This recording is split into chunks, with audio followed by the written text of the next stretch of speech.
No, and what I want to say to the world and whoever views this show is that I read the book and I really wasn't born in that era, but being an African American man in America, I was able to understand what's going on in the climate of America right now. Being in a lot of black communities is gentrification. So really reading in on the fair housing and understanding a system already being set up to have an agenda to be against you, I was able to be like, I was really amazed that you wrote that, and I learned more by reading that, even though I didn't live that era. So, and seeing how that can relate to what's going on today, the sit-ins, the Watts riots, and also the dialogue.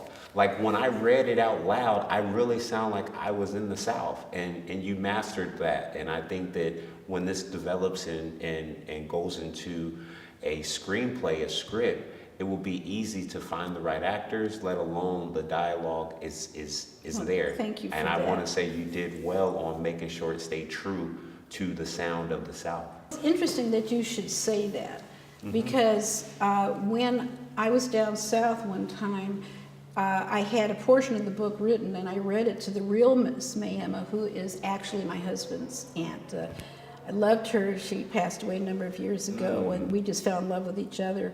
But she was really taken with the fact that I had been able to capture the essence of what it was like at that time, the setting, the atmosphere, the milieu, the language.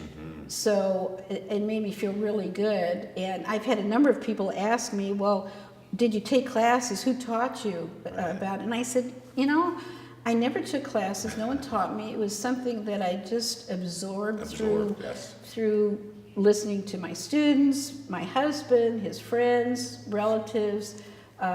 Being present. Being present, yes. And you know one thing that I miss that the boom of technology nowadays is the storytelling.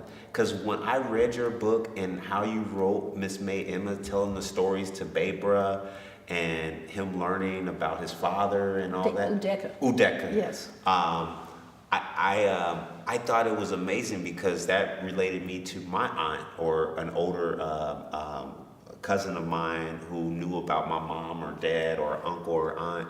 And I was like, wow, you missed those stories because those stories would help ground you for where you would go in life. And they would really set you up as you're a young man or young woman to really know, and you would learn those things and find out about that era.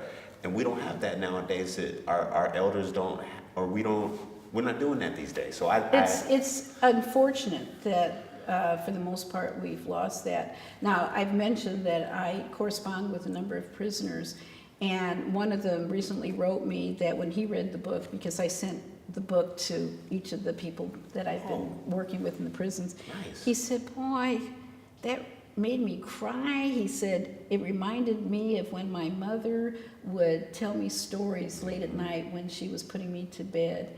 And I've had a number of the different inmates tell me similar stories. And, you know, it can't help but make you feel good that you've done the right thing. Right, and that they could vividly. That's a good thing. When you watch a film and you feel that little cringe in your heart, you know that's a good director or a good actor playing it out. And when you could read something and there's no picture, but you paint it from the reading and from the writing from an author like yourself or other good authors out there, that's when you know the person is passionate about you understanding their story. So, again. Well, when I taught grammar and composition, it was always important to me, word pictures. You know, paint a picture so that a person, you know, Joseph Conrad said, you know, good writing is when you can see, hear, feel, taste, and touch what is being described. And I always taught that to my students. You need to incorporate all of that. Right. And I try to do that, of course, with my own writing.